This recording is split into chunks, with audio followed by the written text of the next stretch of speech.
Hello friends, welcome back to my channel. আশা করি তোমরা সবাই খুব ভালো আছো, সুস্থ আছো। আমি ভালো আছি এবং সুস্থই আছি। ঘড়ি কাটা বাজে রাত 12টা। চলো এখন ভিডিওটা করতে বসলাম।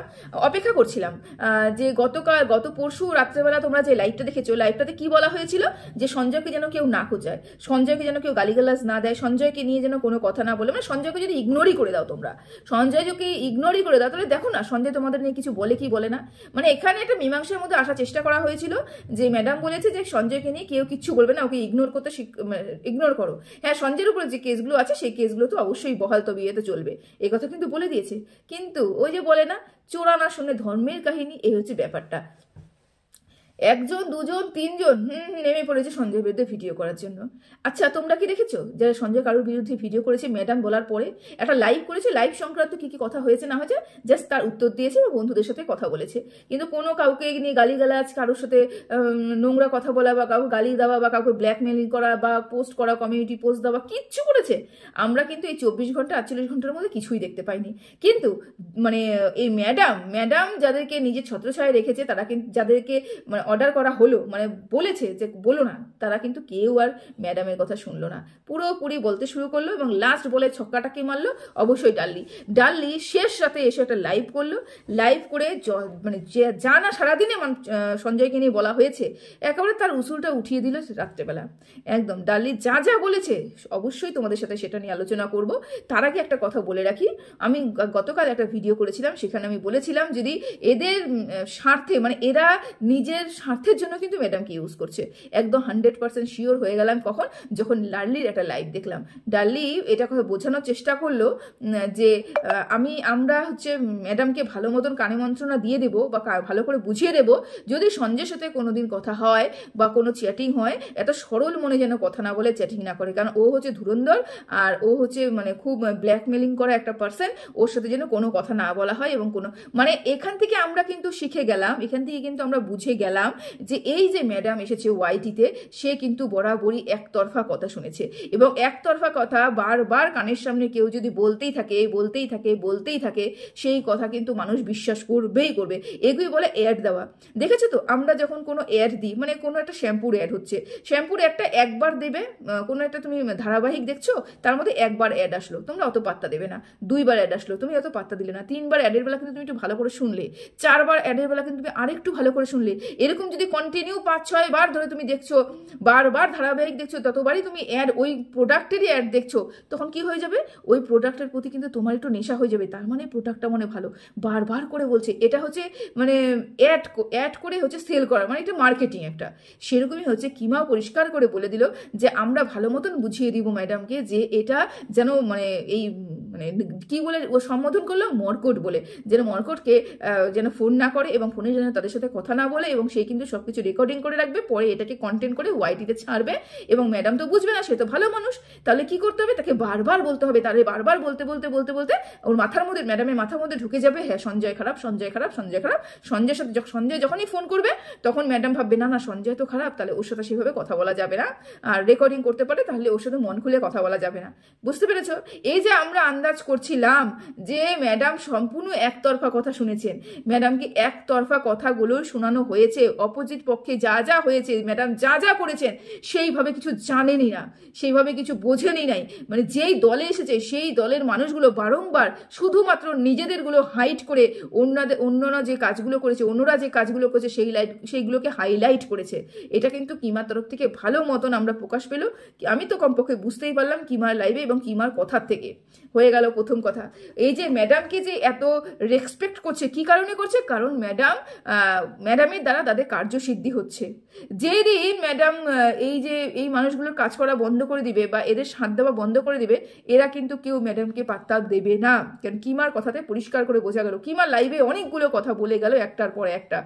কিছু ভিউয়ার্স কমেন্ট করছে কালকে লাইভটা আমার একদমই পছন্দ হয়নি, কেন সঞ্জয়কে জায়গা দেওয়া হলো, কেন সঞ্জয়ের কথা ম্যাডাম শুনলেন? তখন কিমা কি বললো, কিছু করার নেই, ম্যাডাম শুনতে বাধ্য হয়েছে, এখন একটা রেসপেক্ট দেওয়া দরকার, তিনি দিয়েছেন, কিন্তু ম্যাডাম কিন্তু মন থেকে সে কাজটা করেননি, বা ম্যাডাম মন থেকে কিন্তু সঞ্জয়কে ভাই বলে ডাকেননি।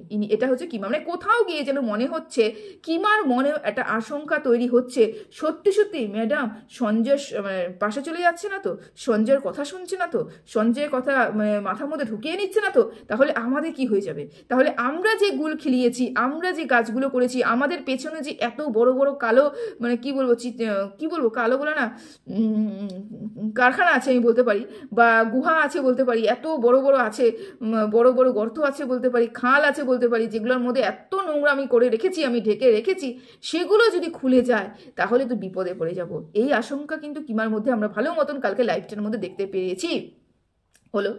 আচ্ছা, 3 নম্বর যেটা গুরুত্বপূর্ণ কথা ম্যাডামের উদ্দেশ্যে, আপনি বলেছেন যে আপনার কোনো আপনার এই বাহিনীর কেউ যাতে এই আমাদের হচ্ছে সঞ্জয়কে নিয়ে কোনো কথা না বলে।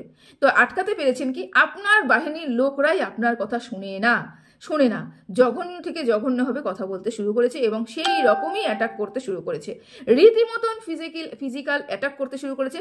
কিমা বলছে সঞ্জয়ের বাড়িতে, সঞ্জয়ের দোকানে গিয়ে সঞ্জয় চুলের মুঠি ধরে মেরে আসবে।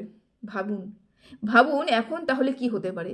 এখন এই কথা যখন কিমা বলছে সঞ্জয়কে, সঞ্জয় নিশ্চয় সহ্য করবে না, এর প্রত্যুত্তরে সঞ্জয় নিশ্চয় না কিছু বলবে। এটা তো সঞ্জয়কে ওস্কানো হচ্ছে এবং বোঝানোর চেষ্টা করা হচ্ছে যে সঞ্জয় এর পরিপ্রেক্ষিতে যদি কোনো কিছু বলে তাহলে আপনি বলবেন যে মেয়েদেরকে সম্মান করে না, মেয়েদেরকে রেসপেক্ট করে না, কিন্তু মেয়েরা কোন জায়গায় দাঁড়িয়েছে? একটা ছেলেকে কি সত্যি সত্যি সেই জায়গাটা দিচ্ছে, সেই সম্মানটা দিচ্ছে না কিন্তু। তাহলে এই যে মর্কট বলছে তার মধ্যে সব থেকে বেশি রেপিস্ট বলে তুলনা করছে সঞ্জয়। এই যে কদিন আগে ধরা পড়েছে যে সঞ্জয় রেপিস্ট, তার সাথে এই সঞ্জয়ের সাথে রেপিস্ট বলে তুলনা করেছে। আচ্ছা, এই যে রেপিস্ট, এই যে ধর্ষক, সত্যি কি কিমা দেখেছে তো সঞ্জয়কে কাউকে ধর্ষণ করতে? কোনো প্রমাণ আছে কি? ধর্ষণ, এই ধর্ষক, এটা কতটা বড় শব্দ, কিন্তু একটা ছেলের ক্ষেত্রে এটা কিন্তু সুন্দর করে বলা যেতে পারে, সুন্দর করে বলে ফেললো কি সঞ্জয় হচ্ছে ধর্ষক।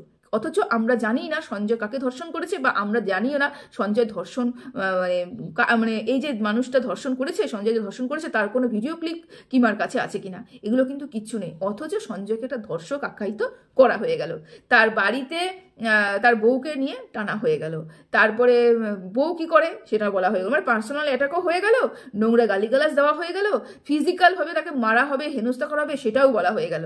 এরপরে আপনি বলুন আগামীকাল মানে আজকে গতকাল রাতে যখন কিমা এই লাইভটা করেছে, আর আজকে যদি এই কিমার এই লাইভটার পরিপ্রেক্ষিতে যদি সঞ্জয় কোনো লাইভ নামায় বা সঞ্জয় কোনো ভিডিও নামায়, এরকম ধরনের একটা ভিডিও নামায়, তখনও কি আপনি বলবেন যে একটা ছেলে হয়ে একটা মেয়েকে এরকম করে কথা বলছো, এরকম করে বলছো, তোমার এরকম করে বলা উচিত নয়, তুমি ছেলে, শুধু ছেলে বলেই সবকিছু সহ্য করে যাবে?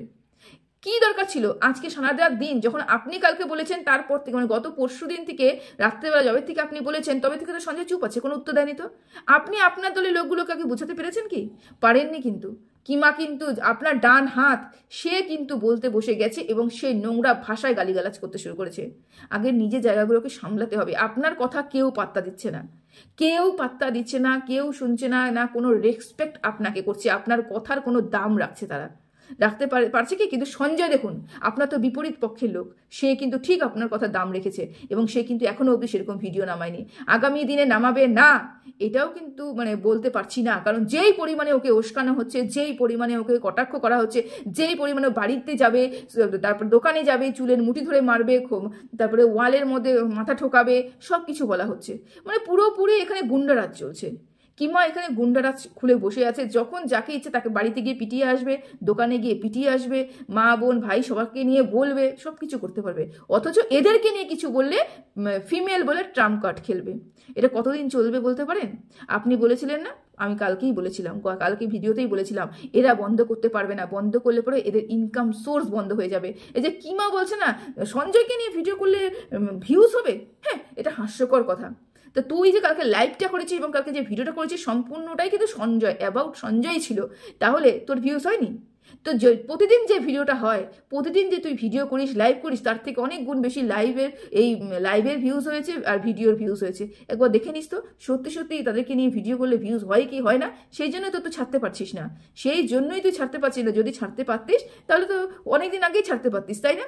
মানুষ একদিকে কিন্তু এক সময় থেমেই যায়, কিন্তু তুই থামতে শিখিসনি। তুই কি করেছিস যে একজন তো আছে আমাকে বাঁচিয়ে নেবে, চল না যা ইচ্ছে তাই করি, কিন্তু যার হয়ে কথা বলছিস তার রেসপেক্ট আদেও কি তোরা রাখতে পারছিস?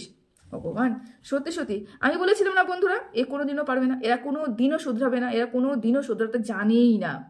একটা ভালো মানুষ শুধরানো যায়, একটা ভালো মানুষ মানে অস্বাস্থ্যকর পরিবেশে গেলে পরে তাকে স্বাস্থ্যকর পরিবেশে নিয়ে আসা যায়, কিন্তু একটা খারাপ মানুষ যে অস্বাস্থ্যকর পরিবেশেই মানুষ হয়েছে তাকে তুমি স্বাস্থ্যকর পরিবেশে আনতে পারবে না।